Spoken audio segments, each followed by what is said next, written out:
Blog Talk Radio.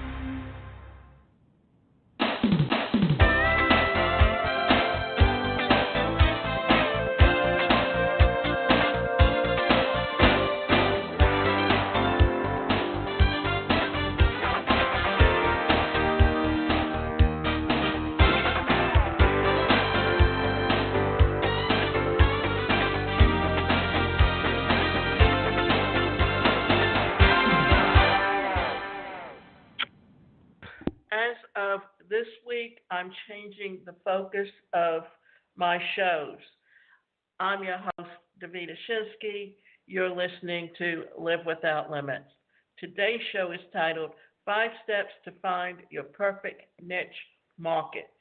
What we're going to do, because everything has moved from actually working in an office and starting a business where you have to have overhead, to where more and more people are working from home and they're looking for ways to market online, which means that they're looking at digital marketing.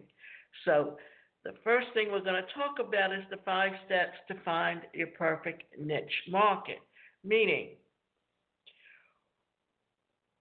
when starting a business, rule number 1 is to know who your customer is. Knowing your customer is the foundation for a successful venture because it will influence your content, marketing, product development, and basically every aspect of your company. Yet, deciding on a niche isn't always easy. The initial temptation is to go broad so that you're not excluding potential customers.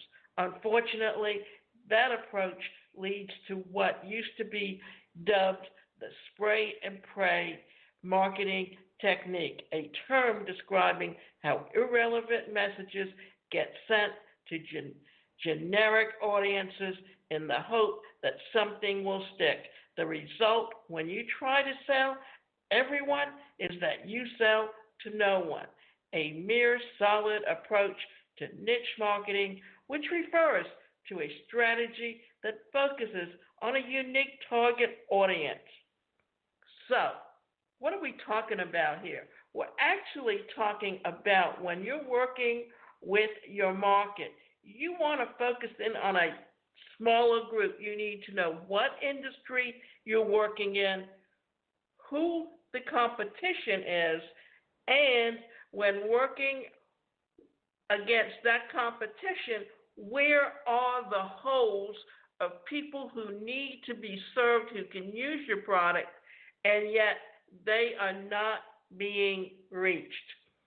I was working with someone that was putting together a business plan for someone, and what literally happened was that she was basically selling the paraphernalia for people who use marijuana.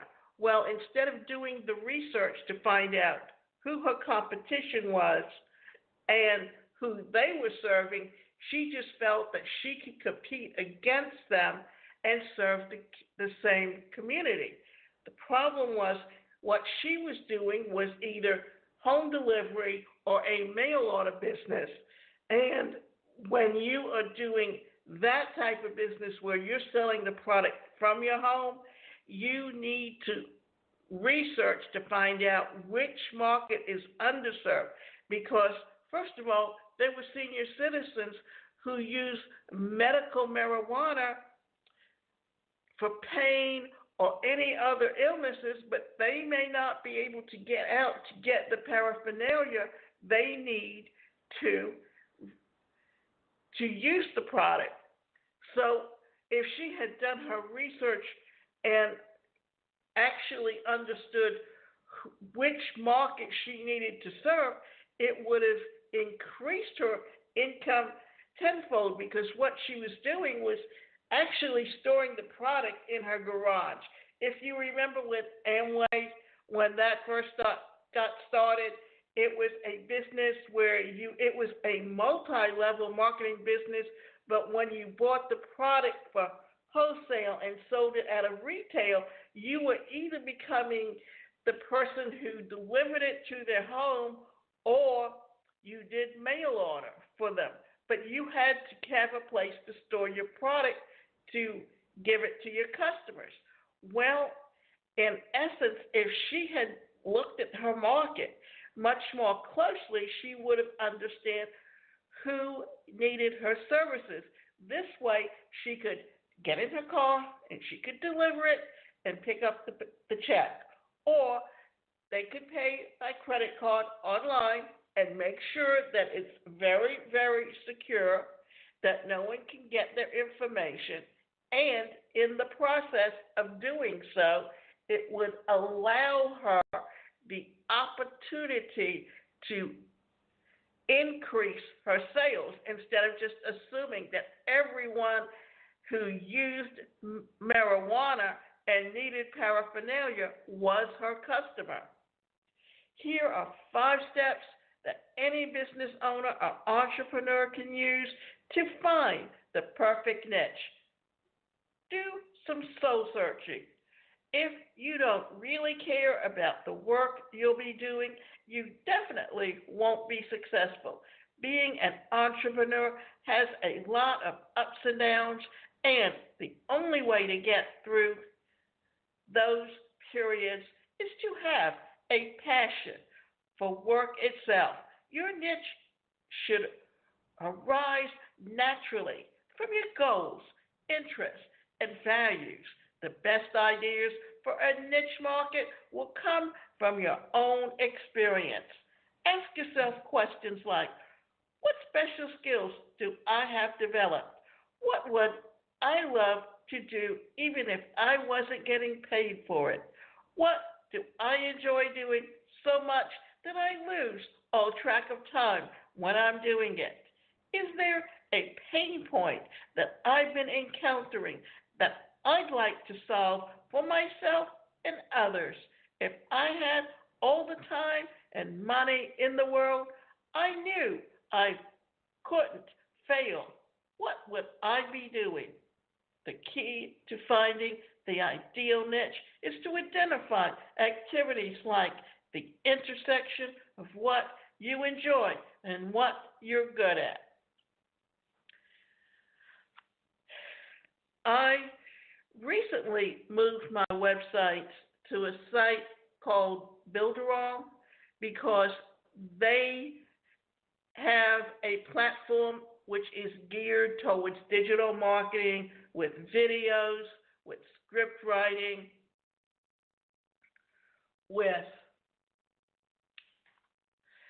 videos, and I can create presentations, I can do webinars. That's all what fits into my niche, and why I actually do this show on a weekly basis is that I want to educate people about how to build a business as an entrepreneur, and digital marketing is becoming the way to do it. In fact, this company has only been around for 2 years, and they're doing it through affiliate marketing, but it's also a niche market in that those people who join as affiliates that are looking for the business opportunity to make a lot of money on it, well, then that's not the focus of this company. The focus is on the products and the use of the products and how you can use it to build your business. And what they're doing now is not just looking at having affiliates and ambassadors and even partners that work with them, that they train on all the total parts of the business, that they can go out and sell it and create a business and create an agency for themselves. But now what they're doing is they're actually selling an agency concept where they train you on how to run an agency. Therefore, what they want to do is eventually sell franchises where you can actually open up a physical place instead of just working from home online with the team.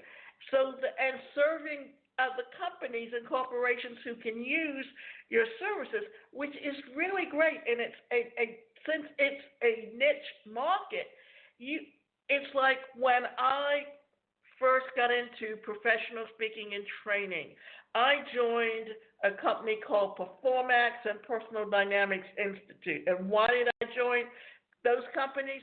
Because even though it was network marketing, my concept was not that I was looking to build a team, but that their products was something that I could use when I work with my clients to help them communicate more effectively, to understand how to work with a team of people to create the best opportunities, to have and look at what the mission of the company is.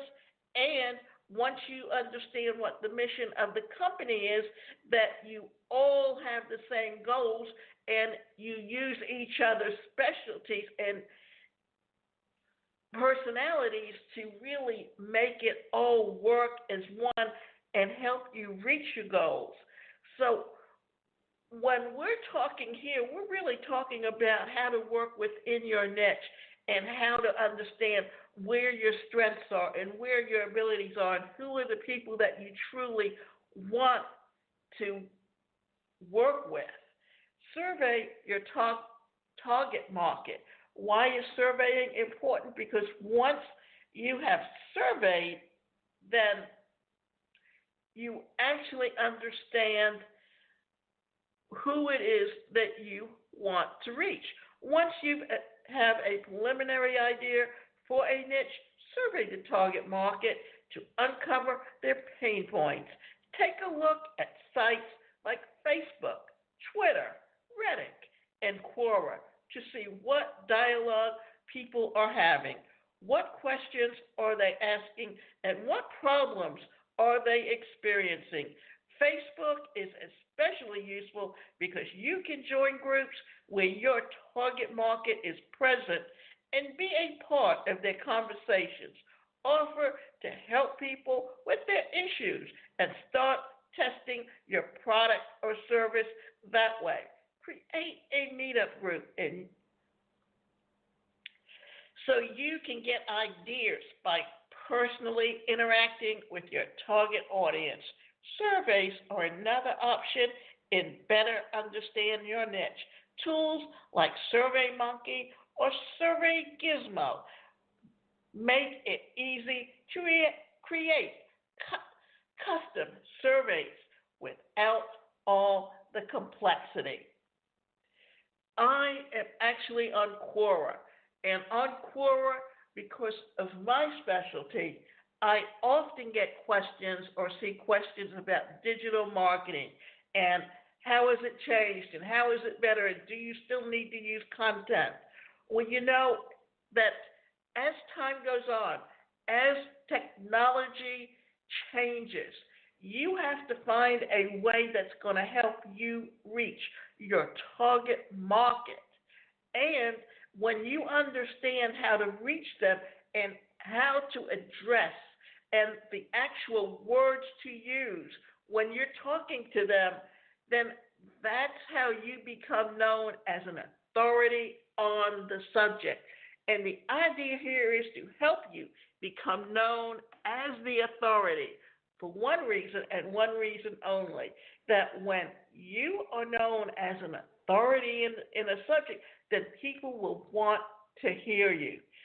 How do motivational speakers get started? Well, they understand the pain points that people are feeling, and they write books about it, and corporations bring them in.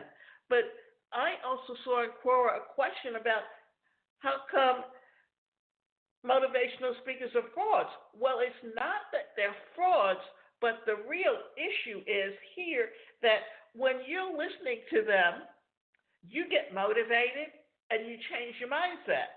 But because you haven't worked on continually changing your mindset, or you go home and you live your life at home, which hasn't changed, then when you wake up the next morning, you're right back where you were before you heard the motivational speaker. So, what that motivational speaker should be is someone that helps you to understand that you need to work on yourself to make those changes permanent, and that the dynamics of the family has to change in how you communicate with each other. You may also like research the competition. No matter what niche market you are pursuing, you should definitely investigate your potential competitors. Is there even a market for your niche? Start entering keywords into Google that your target audience would use to see what appears. Is there an opportunity for your audience to stand out in the crowd? How will you plan to differentiate yourself? If you find a keyword that has substantial traffic but little competition and paid advertising, that might be an excellent chance for you to insert yourself into the market. Also, take a look at your competitors' content and see how valuable it is. You might be able to uncover an opportunity to deliver a superior product. So, when we're talking about a superior product, what do you need to do to help yourself understand what that superior product is, and how can you take what you're doing and pull it all together in a way that can help you to expand on your choices, your ability to understand where you're at and how to take it all and explain it all in a way that can help you understand where your market is now and take the opportunity to reach those people that you want to reach. We don't always think about what we're doing. So here, assess potential profitability. Now it's time to determine whether you can profit from your niche market. After doing a Google keyword search, the next step is to explore Google AdWords Keyword Planner. Search for those same keywords and see if any result in at least 10,000 searches per month. If you can find keywords with substantial search volume, that's usually a good indicator of potential profitable niche. Google Trends is also a useful tool to dig into trending topics. Another idea is to search for those same terms on Amazon and see what pops up. Finally, ClickBank is a helpful resource. This online retailer boasts a library of over 6 million unique products created by passionate entrepreneurs doing research that will give you some indication of whether there's a potentially profitable niche market. Ideally, you have narrowed your selection down to a niche product or service. Why are we talking about this, and why are we talking about ClickBank? Because ClickBank and JVZoo are some really great places that entrepreneurs who have developed products that are digital and they're looking for people to help them sell their products, especially if it's something that you're going to be using yourself. Why did I get into Builderall? I got into Builderall because I needed a way to be able to put webinars and my e-learning courses and my presentations all together in one place. And otherwise, what I was finding was to be able to be successful, what I was doing and using an autoresponder to connect with my customers, I was paying a price for that separately. To do videos, I had to purchase a platform to create the videos. Then I had to find a place where I could store my videos. Then I also had to look at, if I was going to be creating e-learning courses, where would I post them for my customers or my prospects to see them? Well, either I was paying for all of them separately, or I took the platform of Builderall, which allowed me to do all of these different aspects of a business all together. So when you are looking at growing a business or growing an idea or figuring out what it is that you want to do with your business, remember, get your niche. Then you can go to ClickBank and JVZoo, because both of them have products up there that are looking for affiliates to help them sell their products. And what is an affiliate? Affiliate is really someone that is already using someone's product, and because they're using it through word of mouth, they're telling their friends about it. So if they can give them a link where they can go and find the product and research the product, then and purchase the product, then they earn income helping someone else sell their products. This is really a great way to look at building an income for yourself if you really understand what it is that you should be doing. Test your idea.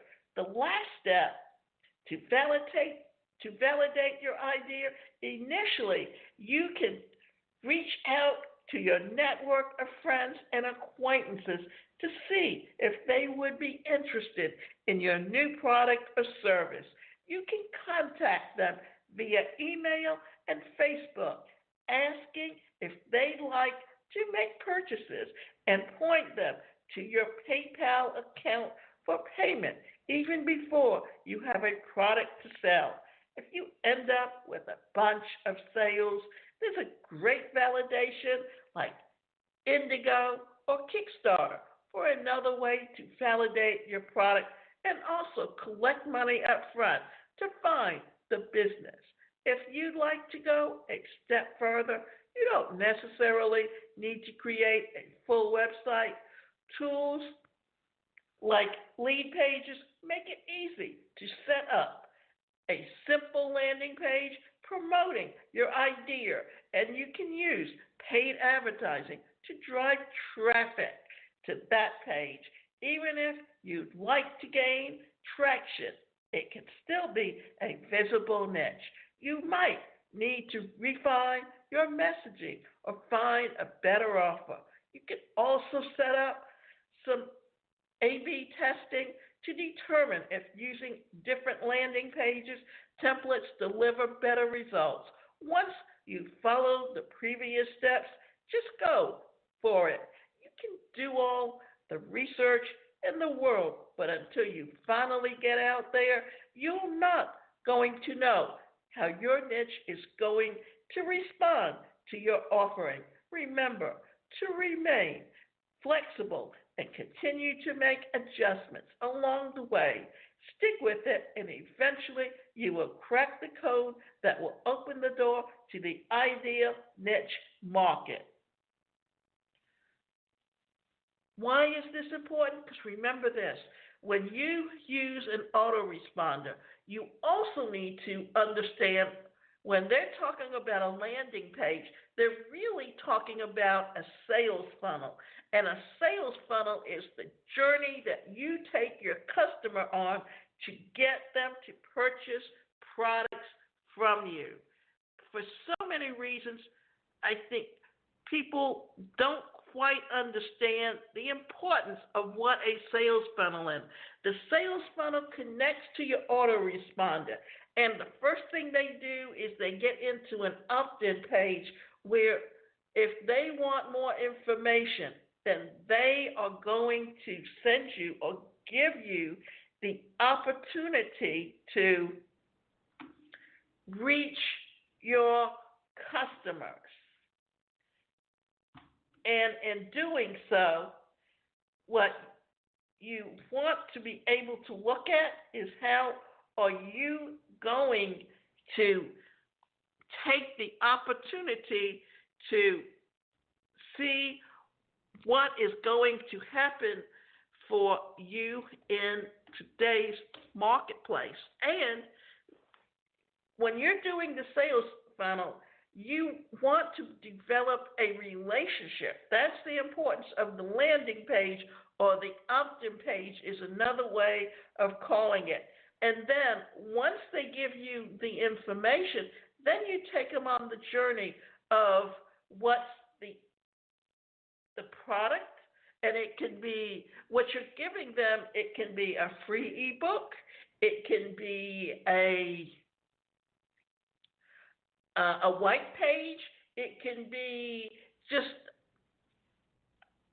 a short presentation or information that is valuable to them. And when you give them that for free, then that is what they're paying for. But then you want to take them to the journey of an upsell or a downsell, meaning an upsell could be not just the ebook, but also they can get videos, they can get more content, and if they decide they don't want to do that, then you take them to a downsell, which is a product that's a smaller price, and take them on that journey and help them understand how, as an individual or what you have to offer, that you can get them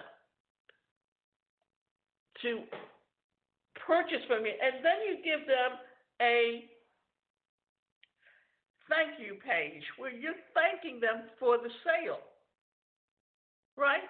Or you're also thanking them for actually giving you or trusting you enough to give you their name and email address, and that way you can get to the point where you can build and create the opportunity to expand or grow on where you're going with them on the journey and how you can help them. And then once you have their email address, what happens? Then you can send them periodic information. The idea being that you want to do a 2 to 3 or a 2 to 1 or a 5 to 1, where you're giving them information that they can use, tips and tricks. And then once you send them the sales page, then you actually develop somewhat of a relationship with them. And in developing that relationship with them, then you've gotten them to where they will buy from you in the future because they have come to respect you and understand where you're coming from and what products and offers you have for them that can help them build and expand and solve their problem. And remember, you can go to my website, and that website is the number one, personalcareercoach.com. And you can sign up for both individual and group coaching, and we can work with you to help you find out what your personality is, what your niche is, and what industry you want to work in so that you can build your business successfully.